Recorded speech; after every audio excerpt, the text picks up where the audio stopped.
finished Newcastle 2, Tottenham 1. And that is exactly what we needed after the summer transfer window we had, the final week of the window we had, the kind of discontent around and a bit nervousness about the few opening results, but we've got it done, and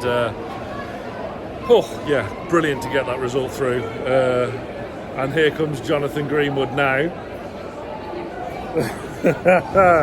You coming in on this? Wow.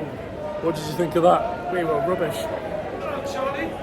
No, What's the score? no, in all seriousness, I think Spurs fans will probably be wondering how on earth they haven't minimum got a point. And Defended like lions once again. Nick Pope, superb. I thought Emil Crawford, do we need a £70 million centre half?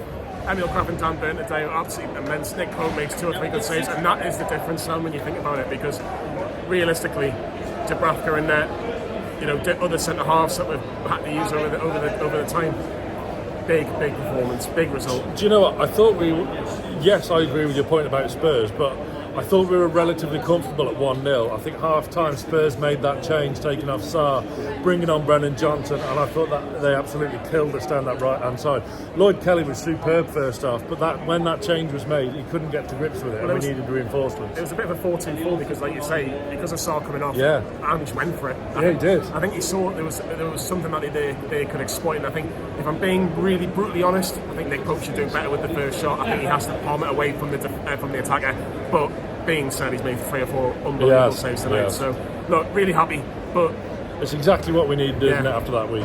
We did. We were a penalty kick away nearly from being out of the cup with 4 points, and you could argue today that Spurs will be thinking, "Oh, I don't know about this." So, it could have easily been 4 points out of the cup. But now it's 7 in the next round, and we're unbeaten.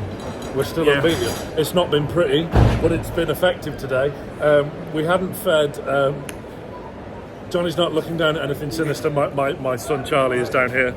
Say hello. Hello.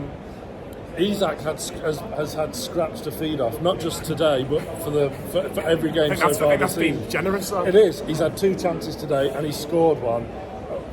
He's off the mark for the season, which I think would have been important for him to get off the mark before that international break. Yeah, massive. I think, look, you probably would have thought half an hour before the season started, I could win the Golden Boot.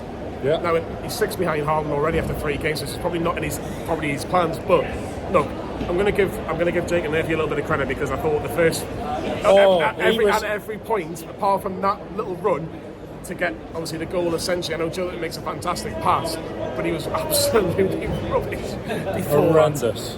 Horrendous, awful. But that's why he's sent on. They have these moments. First goal, Harvey Barnes. Great work down the left from Lloyd Kelly. A perfect cross in. Harvey Barnes there opens his body up, buries it. Vicario, no chance. Big season for Harvey Barnes, this, because he's only ever had moments really coming off the bench, but took that goal exceptionally well. He did. I wouldn't have actually brought Barnes off. I would have brought Gordon off, because I thought Barnes was having a better game. But again, it is what it is. But Barnes was playing on his preferred side though, whereas Gordon was on the right. He was, and you can argue either way. One thing I will give credit for, Dan Burn with the quick throw in, and Lloyd Kelly.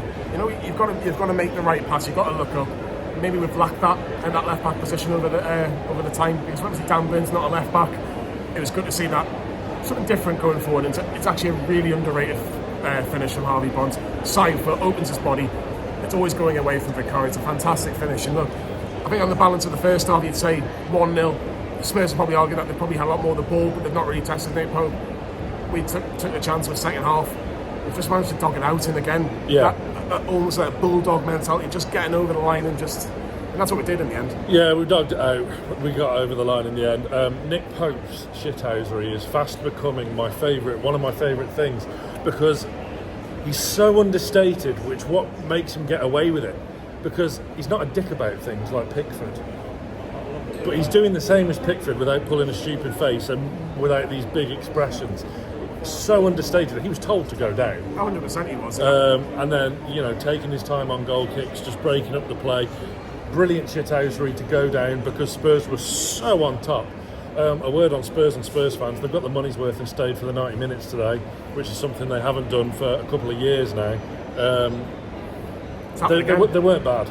It's happened again with Tottenham. Look, the thing is, though, if I said to you, pick a team in the whole of England, not the Premier League, but I will probably think that they should have won today, had 2 or 3 good chances, and probably with Newcastle's only real chance in the second half, Newcastle have managed to win the game and sneak it. It's Tottenham Hotspur. It's so Spursy. Yeah, it is. Spurs are being Spursy. It is. More coming up on The Last Word, which we're about to record with Lee as well. So, Newcastle have won 2-1 against Tottenham Hotspur. I'm exhausted watching that. I was exhausted after the Southampton game. My word. Anyway, stay tuned to NFTV, guys. Smash that like button. Get in.